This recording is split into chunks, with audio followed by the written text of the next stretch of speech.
That's right. Welcome in. Welcome back, folks, to a Why Notre Dame fans should be absolutely thrilled that other schools want to hire Marcus Freeman edition of the Always Irish Show. As always, you can find the program on YouTube. Do it, subscribe if you haven't yet. Appreciate it very much. Give the video a thumbs up. That helps Yanni Boy out as well. Notifications on that way you don't miss a darn thing. Twitter, search bar Always Irish, Always Irish Inc. Emails alwaysirishhead@gmail.com. Audio only, anywhere you want it, you can get it. If you don't want to see my stupid mug, nobody blames you. Go to Spotify or something. Get the audio only. Notre Dame on that side. Read all about it every day of your life. Patreon.com/alwaysirish. All-star team over there, man. It's going great. Great community, man. We got everything you can need as a Notre Dame fan. Thanks to everybody that's joined. Link in description. All right.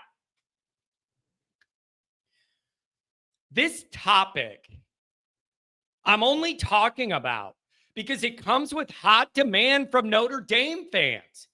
Quite frankly, I'm a little surprised how many messages and emails I've gotten about this topic. I didn't even really think this was a thing that Notre Dame fans were thinking about and worrying about. But a lot of people have asked, John, are you nervous at all seeing Freeman's name linked to some of these now open jobs, specifically Penn State and Florida, where there's been a lot of stuff on Twitter I've seen? More so Florida lately than Penn State, but I've seen a lot with both of those media contingent and fan groups about Freeman, especially Florida lately, a lot of it. You see that tweet going around where they AI put a Florida Gator shirt on Freeman and their fans think it's going to happen and all this, right? So I've been getting a bunch of these messages. Go over, what do you think about this, John? The way you worry about Notre Dame. Are you worried about it? Here we go. Of all the litany of things that keep me tossing and turning up at night about Notre Dame football, losing Marcus Freeman to any of the available jobs right now in college football is not on my list at all. It doesn't even register. Doesn't even register. I see that tweet with him with the Florida shirt on. I have a laugh and I troll it and then I keep going. Doesn't even register on my stress level. I got 80 other Notre Dame things I'm worried about before that. That should tell you something. Doesn't even register. First, Notre Dame fans should love that other big brand name schools want our coach. That's a huge compliment. If no other brand name schools want your head coach, how good is your head coach? Like, I get that it may make you feel vulnerable at times, but like the alternative is having a coach no other good school is interested in. So then how good is he? Ask yourself that. Ask yourself that. So I get that there's a little bit of like the jealousy of like, don't take my man. But it tells you a lot that these other places want your guy. If you don't have that, how good is your guy? Something to think about as a Notre Dame fan. Secondly, these Florida State and Penn State fans online completely lack all self-awareness and basic logic. Most of their media people get it and get the dynamic more than the fans. These fan bases have no self-awareness or logical skill, critical thinking skills whatsoever.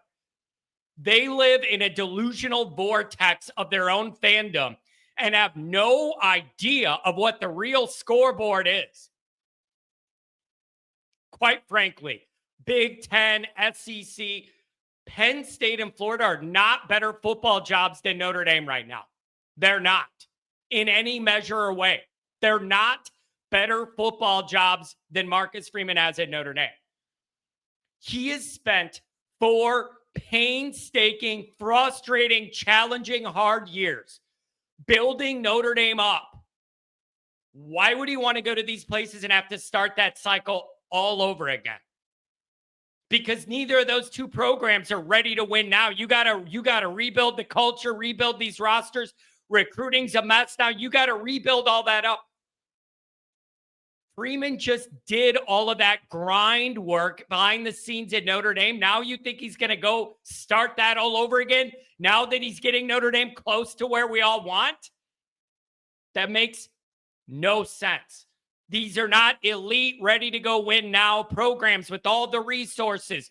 Notre Dame's in a better position on and off the field with resources and everything else than these places, and it's not even close. Better support, a good playoff path, plenty of money, a better culture, all of that stuff. So why would Freeman leave for a lower level job that is a further proximity away from a title than he has at Notre Dame after doing all this work? What would be the logic in that? Unless Notre Dame wasn't paying him, which is not the case. We'll get into that next. Or he's not seeing eye to eye with leadership. Him and the AD don't get along. He's not getting what he needs to get where he wants. That's not the case either. There is no logical argument for Freeman doing this unless money was an issue or he was butting heads with the powers at Notre Dame, and that's not happening. They're in lockstep. It makes zero sense. These fan bases lack the self-awareness to understand where their programs are and where they're not. No open job right now puts Freeman closer to a title than where he's at right now. This is stupid. So with that being it, why would you going to go to Penn State and go down a notch and then have to rebuild it up? Why would you do that? It makes no sense. And Florida's even in a worse spot. It makes no sense. Maybe the guy just likes Florida weather. There you go. There's a reason. So no open job right now puts Freeman closer to a title or in a better position than he's at Notre Dame.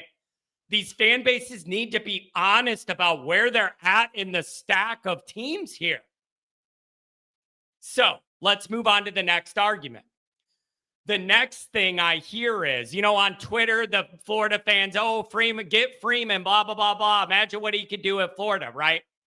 Then Notre Dame fans and other people are saying, you do realize Florida's not a better job than Notre Dame, right? Like, why would he do that? So there is some pushback from like our people and whatever on Twitter.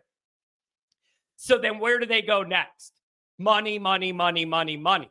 We'll just pay him more and then he's got to leave Notre Dame, right? They'll make an offer the guy can't refuse shtick, right? Marcus Freeman just got a 4-year extension and a raise from Notre Dame less than a year ago. He is now a top 10 paid coach in the sport. He has a boatload of Brady Bunch, a house full of kids who now have roots in South Bend. The guy converted to Catholicism.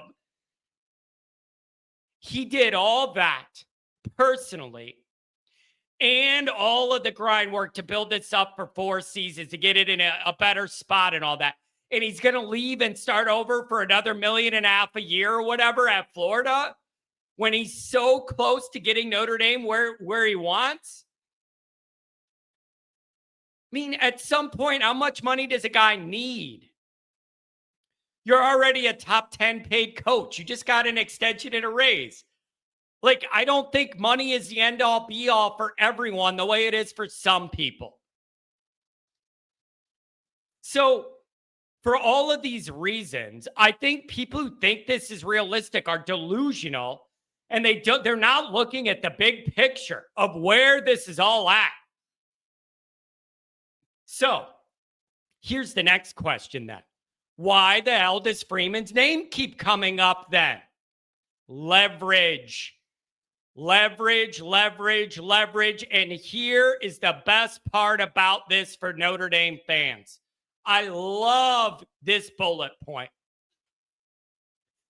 Freeman and his agent can leverage this interest to get more resources at Notre Dame. Follow me here. The guy just got a big raise at a 4-year extension. It isn't about you got to pay me extra to stay. It's about a push for more NIL, more assistant pay, a couple more academic exemptions for good kids he wants to get in that don't have quite the test scores. stuff around the edges there. This kind of leverage allows Freeman to get a little bit more of the things he wants from them. They already have a good relationship. It's not like Brian Kelly and the admin where it's adversarial, push-pull. It's already a good relationship. But he can leverage this to get even more resources that all go back to the on-the-field product, not just paying him more. This is good agenting. And Marcus just got a raise, man. You use this leverage to get other things done around the edges in the program that you want. And it's just a little reminder to Notre Dame, like, you better keep giving me what I think I need to win here, because if you don't, look at all these other suitors that will. So even though it's not realistic for him to take these jobs, there's an advantage there to use the leverage generated from all the media stuff and the hot takes and the clickbait. Use that leverage to around the perimeter to build up the program even more. He doesn't need more money personally. He just got that extension. You ask for more resources in all these other areas. That's good agenting, is what that is. And it's like, well, John, what does that do to recruiting or whatever when these kids see online that Freeman, the Florida Freeman with a shirt on and Penn State, whatever? Here's what it does. It lets all of those kids know that Marcus Freeman is very sought after. So then when he stays at Notre Dame, it increases his value in recruits' eyes. It's all leverage that Freeman could use to further this Notre Dame mission. This is a great spot to be in. A great spot to be in, and you should be happy about all of these developments. It's going to help Marcus Freeman and Notre Dame. Now, here's how I'm going to end this. You may have a problem when the Ohio State job opens. You may very well have a Marcus Freeman problem when Ryan Day goes and does something else. The amount of jobs that I think are a clear upgrade in proximity to a championship the fastest. There may only be 3 or 4 or 5 of those jobs around the country where I can honestly say, like, yeah, Freeman goes there, it's an easier path to get this thing over the hump. There may be 3, 4, or 5. I don't think there's much more than that. And Ohio State's one of them. Ohio State's one of them.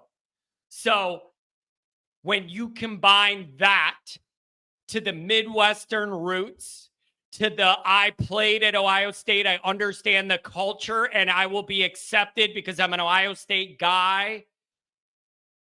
The Ohio State job is the one you need to worry about. Until that job comes open, I'm not really worried about this. And regarding the NFL, there could come a day where Freeman wants the NFL challenge, or he gets burnt out on recruiting and wants to outsource that, like whatever. But I believe this. I think Marcus's greatest God-given gifts are spent dealing with 18 to 22-year-olds and being a mentor in that way, and his communication style and the way he interacts with the players. I just think his personality is a much more natural college game fit. But maybe down the road, he wants that challenge.